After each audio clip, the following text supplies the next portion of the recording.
Yo, what's up guys? It's Chris back for another 1-2 session. This session was one of the craziest sessions I've played at Shuffle. There were multiple $1,000 swings within like 10 minutes of being at the table.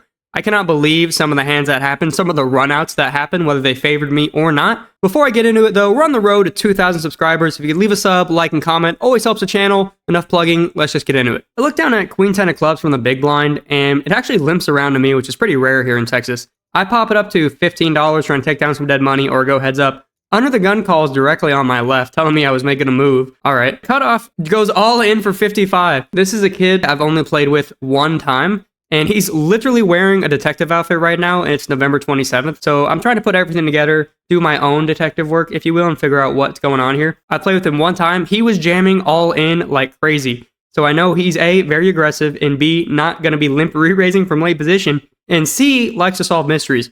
So let's let him solve this mystery about what I have. I jam all in to get under the gun to fold. Under the gun folds, and we go off to a run out. I have nothing. Oh no, this is no good. Oh no. Yeah, I was right. He had 7-8 offsuit. He had absolutely nothing. So for those of you that thought I was dumb for putting in the call with queen high, I was right. He just got lucky. It's a shame we lose like $130-ish pot first hand, but we move on. Next hand, we look down at pocket kings. All right, that should be fun. There's a button straddle, so it starts on the small blind. The small blind is a guy I've talked about before, really solid reg. He opens to 15. The +2 puts in the call, and when it gets to me, obviously I'm going to 3-bet here. I pop it up to 50. The small blind folds, which is kind of disappointing, but the +2 puts in the call, so we're going to a flop of 9-8-3 with 2 clubs, so pretty good board. He checks to me, and I go ahead and c-bet for 25. He tanks a little bit, actually kind of puts out raising chips for a second, but then eventually just puts in the call. The turn is the 6 of hearts, another pretty good card. I think we're either way ahead or way behind, likely way ahead, but I don't think we can slow down. There are some draws, a gutter he might be able to hit. He could have jack 10, open ender. So I continue for 75. And eventually he tank folds, so we win our first hand of the day. Next hand is another one of those shuffle bomb pots. I've said it once, I've said it again. If you guys watch all my videos, first of all, thank you. That's appreciated, let me tell you.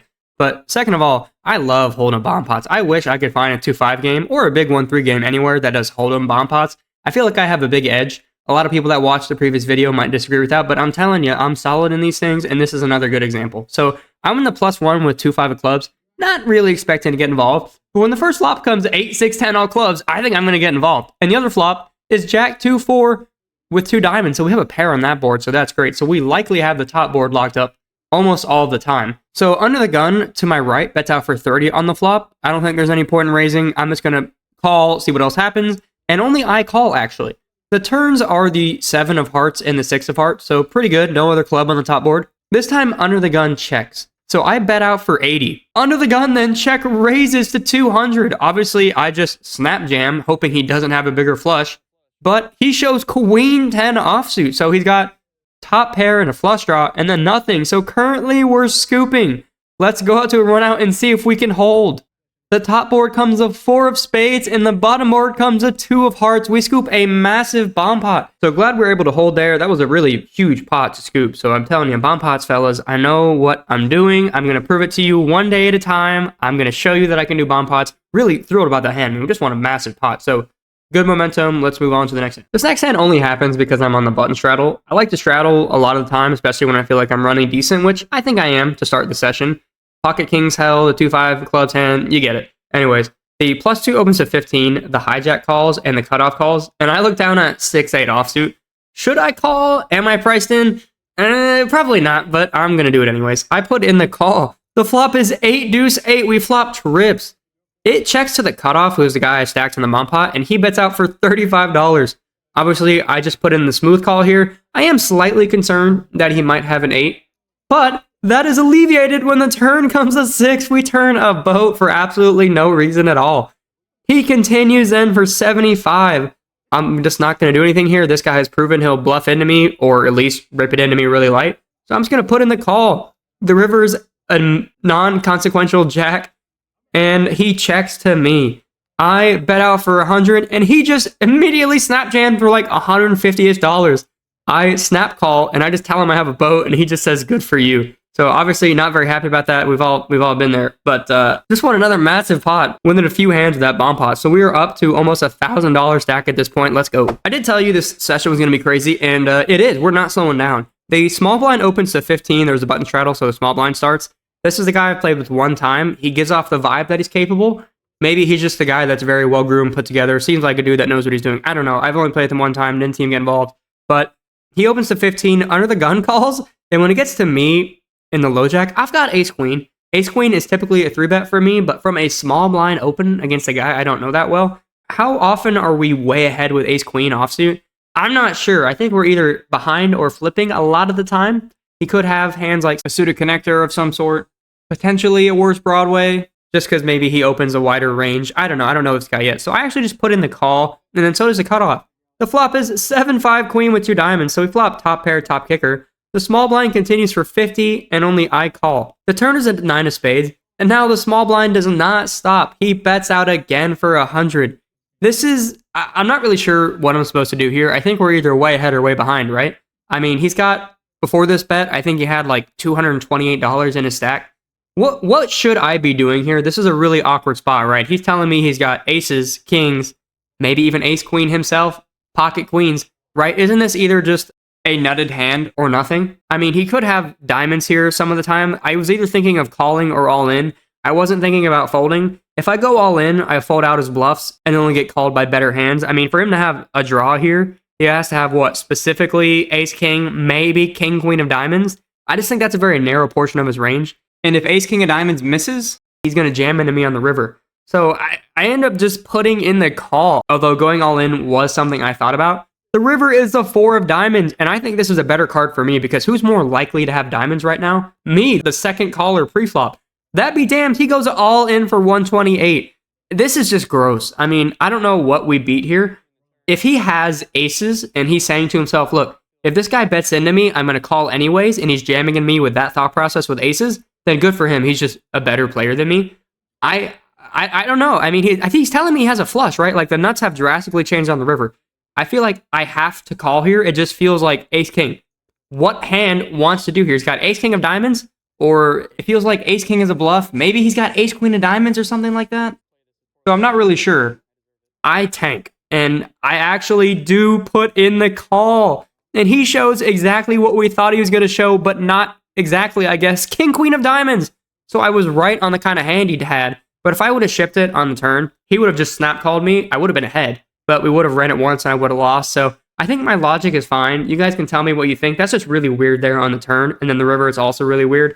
I think it's just unfortunate. I don't think I can be folding ace queen there in the turn. And then the river when the nuts change. I know it's a third barrel, but I don't know. You can tell me what you think. About an orbit goes by and then we're into another bomb pot against the same guy. I look down at 9-8 offsuit and one board comes jack ace 7. The other board is 10 queen 7 with 2 diamonds. The small blind is the same villain from the last hand and he bets into everyone for $20.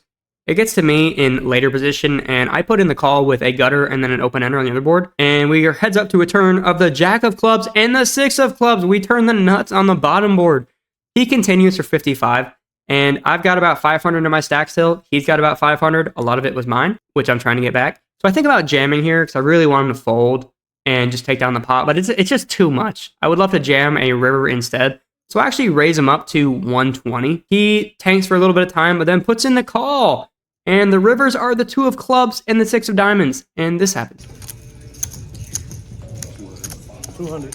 What is with these runouts? I mean, what the? I mean, surely I have the top board, right? What the?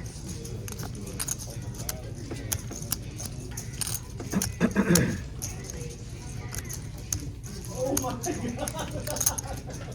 Alright, I call. Oh. And he shows ace queen of diamonds and we get scooped. Yeah, I mean, that's just such a dumb card. Like, I'm just not putting him on diamonds. Like, what diamonds are leading into everyone on the flop? Leading into me on the turn and then calling just to hit a flush draw. I put him on, like, queen jack, jack 10, jack 7, ace jack. I thought he had the other board already locked up. I understand the nuts on my board just drastically changed. And maybe I shouldn't be calling. But I feel like he just has the other board. It feels weird to be having a flush draw at all. And I was right. The only reason he has a flush draw is because he has an ace and a queen. Like, it's just such a specific hand that beats me again. And this actually just set me on monkey tilt because 2 hands within basically the same orbit. This guy just hit some BS river card on me that I can't see coming. And I don't know. You guys can tell me, should I be calling that bet? I understand it's a big bet to chop. Okay, I'm calling 200 to win like 350. I feel like I have to call there. It's so hard for him to have a flush. I mean, you guys can make fun of me as much as you want. If he has pocket sevens, again, just good for him. That makes some sense. It's a really tough spot. I'm going to try to move on, but obviously not within this session. All right, we got pocket nines, and now we're short stacked around 150. All right. It gets to me in the +1, and I have it up to 15. The low jack calls, the cutoff calls, and then under the gun, who is the guy on my right that has doubled me up twice, is absolutely a lunatic. The hand before, he 4-bet his whole stack for 300 with ace queen of diamonds and got lucky against ace king and won, okay? He 4-bet shoved ace queen of diamonds for hundreds of big blinds, 3-bets me to 55. There's a bunch of dead money here. Do I really want to set mine for 40 extra dollars? I think the only move here, I know it's pocket nines, maybe you disagree, $150, I'm all in. The low jack folds, the cutoff folds, and then it gets back to him, and he tank folds and acts like he hates it, which I think he really did. But then he puts in the call, and he shows pocket jacks. Like, I just lost 2 massive hands. I could have a lot worse than queens through aces here, and we lose again. Yeah, I literally lost a $1,000 stack in like 20 hands. I understand, like, the ace queen hand, you know, if I ship and on the turn, I'm getting stacked, he's going to call. Should I be 3-betting pre-flop? Yes, I'm going to be doing that a lot of time, but against the small blind open, I don't know. The bomb pot, I mean, that's just such a, I don't know, you tell me. And then this last hand against a guy that is that crazy, is pocket nines not the best hand a decent majority of the time? I think it is. I know last session I got grilled for being a dummy. This one, you can tell me again, did I just absolutely butcher this? I'm not sure. But regardless, sorry for a little shorter session. I actually cut it off right here because the tilt was massive. I turned a $300 stack into $1,000 in like an hour, and then over like a 20-minute span, I lost all of it. So normally I would buy in again, but I'm trying to do better bankroll management. So we were in for 300, out for a whopping 0. So not a great session. One that I thought was going to be great, and it was going to be a multiple buy-in win, turned into a loss. Sorry about the shorter session. I will be back with more videos soon. If you guys like shorts, let me know. I'm probably going to upload some of those when I have some off time from work here in the winter. So again, you can leave a sub, like, and comment. Always appreciated. I will see you guys later. Chris out.